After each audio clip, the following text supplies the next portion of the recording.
دیکھیے لفظ دین عربی زبان میں بھی اور ہر زبان میں ہوتا ہے کہ ایک ہوتے ہیں لغوی معنی کسی لفظ کی جو لغوی اصل ہے، اس کا اصل مفہوم کیا ہے، ایک پھر اس کو جب وہاں سے پک کر کے اٹھا کر اسے اصطلاح کی شکل دی جاتی ہے، ٹرم، تو وہ ٹرم جو ہے اپنی جگہ پر ایک مفہوم کی حامل ہو جاتی ہے، لیکن اس کا اپنے اصل سے تعلق کٹتا نہیں ہے۔ اب دیکھیے دین کے اصل معنی کیا ہے؟ بدلہ، جزا و سزا۔ بدلہ ظاہر بات ہے دو ہی شکلوں میں ہوتا، اچھے کام کا بدلہ جزا، برے کام کا بدلہ سزا، جزا و سزا۔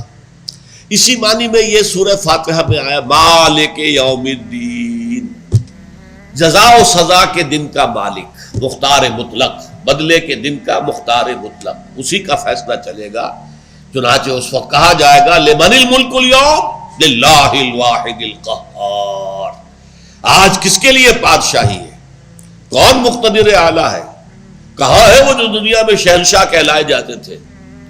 ان سب کی اس وقت گھگی بنی ہوئی ہوگی جب وہ کھڑے ہوں گے اللہ تعالیٰ کے حضور میں، اور کہا جائے گا لمن الملک اليوم للہ الواحد القہار، آج پورا اختیار اس اللہ کے ہاتھ میں جو اکیلا ہے اور قہار ہے، چھایا ہوا ہے، مسلط ہے، مستولی ہے، اپنے فیصلوں کو نافذ کرنے کی پوری قدرت اور اختیار کا حامل۔ اچھا یہ بدلہ اسی معنی میں آپ کو معلوم ہے، ارأیت الذی یکذب بالدین، اس میں کیا آیا؟ ارأیت الذی یکذب بالدین، کیا تم نے دیکھا اس شخص کو جو جزا و سزا کا منکر ہے؟ یہ دین، بدلہ، جزا و سزا، تو یہ ہے اصل مفہوم۔ لیکن اب اس کو دیکھیے، اٹھائیے یہاں سے، دین جو ہے جزا و سزا لازماً کسی قانون کے تحت ہوتی ہے، کوئی ضابطہ ہے، کوئی قانون ہے، اس کے مطابق کام ہوگا، جزا ملے گی، خطابات ملیں گے، ان کی خدمات کو سراہا جائے گا، خلعتیں ملیں گی، جاگیریں ملیں گی، اور اگر خلاف ہوگا سزا ملے گی، تو قانون تو ہوگا نا۔ پھر قانون سے اوپر ایک تصور ہے، ایک طاقت، مقتدر، جو جزا و سزا دینے پر قادر ہو، جو قانون سازی کرے گا، جس کی مرضی کے مطابق کام کرو گے تو جزا ملے گی، اس کے خلاف جاؤ گے سزا ملے گی۔ یہاں گویا کہ وہ مقتدر اعلیٰ اور اس کے تحت پورا نظام زندگی، یہ ہے دین۔ دین اب ایک اصطلاح کے طور پر آئے گا وہ نظام زندگی جو کسی ہستی کو مقتدر اعلیٰ، قادر مطلق مان کر اس کی اطاعت کے اندر، اس کی اطاعت پر مبنی ہو، وہ نظام اس ہستی کا دین کہلائے گا۔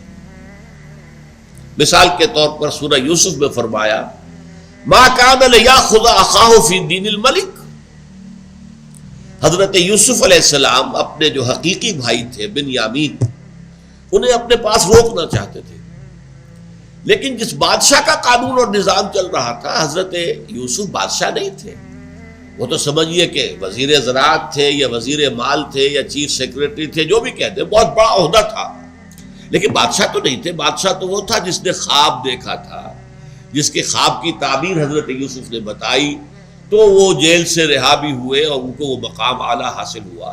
بادشاہ تو وہ تھا، اصل حکومت تو اس کی تھی، لہذا اس کا جو نظام تھا اس کے تحت، اس قانون کے مطابق حضرت یوسف علیہ السلام اپنے بھائی کو، جو اجنبی تھے، ایلین تھے، باہر سے آئے ہوئے تھے، وہ تو گئے تھے فلسطین سے، وہاں سے اناج لینے کے لیے، اپنے پاس روک نہیں سکتے تھے الا کہ اس سے کوئی جرم صادر ہو جائے۔ اگر کسی ایلین نے، کسی اجنبی نے، کسی غیر ملکی نے جرم کیا ہو تو ٹھیک ہے، اسے پکڑا جا سکتا ہے۔ لہذا اللہ تعالیٰ نے پھر وہ راستہ پیدا کیا، کذالک کدنا لیوسف ما کان لیأخذ اخاہ فی دین الملک، تو وہ دین الملک بادشاہ کا نظام تھا جس میں مختار مطلق بادشاہ تھا، اس کی زبان سے نکلا ہوا لفظ قانون تھا، اور وہ جس کو چاہے سزا دیتا تھا، جس کو چاہتا تھا جزا دیتا تھا، وہ نظام پورا، وہ دین الملک۔ اس کے بالکل برعکس آئیے، ایک نظام زندگی وہ ہے جس میں مقتدر اعلیٰ، قانون ساز اللہ ہے، اس کے تحت پورا نظام زندگی، اسی کی مرضی کے مطابق تمام قوانین، اسی کی اطاعت کے تابع تمام اطاعتیں. اگر بادشاہ کی اطاعت ہے تب بھی اس بادشاہ کے قانون کے تحت ہوگی. اگر داؤد علیہ السلام کی اطاعت ہے وہ بھی اللہ کی اطاعت کے تابع ہوگی. وہ خود حاکم نہیں، حاکم اللہ ہے. ان الحکم الا للہ. تو اللہ کو حاکم مطلق اور مقتدر اعلیٰ مان کر اور اسے شارع مان کر، قانون ساز مان کر، لا گیور مان کر، جو نظام زندگی مفصل اس کی بساط بچھے گی، سیاست یوں ہوگی، معاشرت یوں ہوگی، معیشت یوں ہوگی، قوانین ایسے ہوگے، چوری پر یہ سزا ہوگی، ڈاکے پر یہ سزا ہوگی، زنا پر یہ سزا ہوگی، وغیرہ وغیرہ وغیرہ. یہ پورا نظام جو ہے وہ کیا ہے؟ دین اللہ. اب دین الملک کو ایک طرف رکھ لیجئے، دین اللہ کو ایک طرف رکھیے. دین الملک، دین اللہ. اور آپ کو معلوم ہے سورۃ النصر، اذا جاء نصر اللہ والفتح ورأیت الناس يدخلون فی دین اللہ افواجا. جب اللہ تعالیٰ نے نصرت عطا فرما دی اور فتح ہو گئی، مکہ بھی فتح ہو گیا، گویا کہ صدر مقام جو تھا جزیرہ نما عرب کا، اس پر بھی حضور صلی اللہ علیہ وسلم کی حکومت قائم ہو گئی. تو اب جو ہے لوگ جو ہے تمام قبائل آ رہے ہیں، ان کے وفود آ رہے ہیں، ایک ایک کر کے سب جو ہے وہ اللہ کی اطاعت کے نظام میں داخل ہو رہے ہیں. تو یہ دین الملک اور دین اللہ، ان دونوں کو ایک دوسرے کے مقابلے میں رکھیے اور اسی پر قیاس کیجئے. آج کی دنیا کس دین کی قائل ہے؟ جس کو آپ جمہوریت کہتے ہیں وہ کیا ہے؟ دین الجمہور. کیوں؟ کہ آپ کہتے ہیں کہ authority belongs to the masses. طاقت کا سرچشمہ عوام ہے، اللہ نہیں ہے، عوام ہے. عوام اپنے منتخب نمائندوں کے ذریعے سے نظام مملکت چلائیں گے. 1 لاکھ پر ایک نمائندہ ہو جائے، 10 لاکھ پر نمائندہ ہو جائے. ایک نمائندہ ہے 10 لاکھ کے اوپر، وہ نمائندے جمع ہو گئے. اب ہمارے ہاں لاہور میں جو 60 لاکھ کی آبادی ہے، 6 نمائندے ہو جائیں گے. چلیے اسی طریقے سے ہوتے ہوتے وہ 300 350 400 نمائندے جو ہیں وہ جا کر اسمبلی میں بیٹھ گئے. ان کو اختیار ہے جو چاہے قانون بنائے. یہ جو دین ہے یہ دین جمہور ہے آج کا. تو دین کے لیے 3 حوالے ضرور اپنے ذہن میں رکھیے. دین الملک جو دنیا میں ہمیشہ سے رہا، اب ختم ہو گیا. اب تو بادشاہ اگر ہے بھی تو وہ تاش کے بادشاہوں کو مانند ہے، ان کی کوئی حیثیت نہیں ہے. ملکہ ہو برطانیہ کی یا بادشاہ ہو جاپان کا، ان کی کیا حیثیت ہے؟ کوئی حیثیت نہیں. ہاں ابھی عرب ممالک میں کوئی تھوڑی بہت بادشاہت جو ہے وہ کسی پرانے رنگ کی بادشاہت جو ہے کہیں نظر آ جاتی ہے. فہد صاحب بیٹھے ہوئے ہیں یا کوئی موراکو کے اندر یا کہیں اور اس طریقے کے بادشاہ بیٹھے ہوئے، اللہ اللہ خیر صلی اللہ. باقی پوری دنیا سے بادشاہ تو ختم ہو گئے، دین الملک ختم ہوا. لیکن دین اللہ بھی کہیں نہیں ہے. دین اللہ اس وقت پوری دنیا میں کہیں قائم نہیں. باقی پوری دنیا جو ہے دین جمہوریت جمہوریت جمہوریت جمہوریت، جس کے بارے میں اقبال کہتا ہے دیوے استبداد جمہوری قبا میں پائے کو. تو سمجھتا ہے آج کی آزادی کی ہے نیلم پری؟ یہ تو استبداد ہے. اس لیے کہ آج کی جمہوریت جو ہے در حقیقت اس کا بہترین نمونہ کہا جاتا ہے کہ وہ امریکہ ہے. اور اینالائز کیجئے تو امریکہ کی جمہوریت کیا ہے؟ It's the dictatorship of the capitalist. سرمایہ داروں کی آمریت ہے. وہ ظاہر بات ہے عام آدمی الیکشن لڑ سکتا ہے، وہ کروڑوں ڈالر خرچ کرنے کے لیے نہ ہو تو الیکشن تو نہیں لڑا جا سکتا.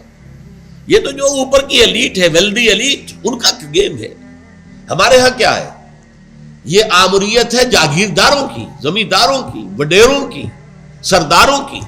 عوام کو تو صرف یہ کہ ایک پرچی دے کر بہلا دیا گیا ہے کہ تمہارے ہاتھ میں کوئی اختیار ہے. اللہ اللہ خیر صلی اللہ. اس سے بڑا دھوکہ اور کیا ہے؟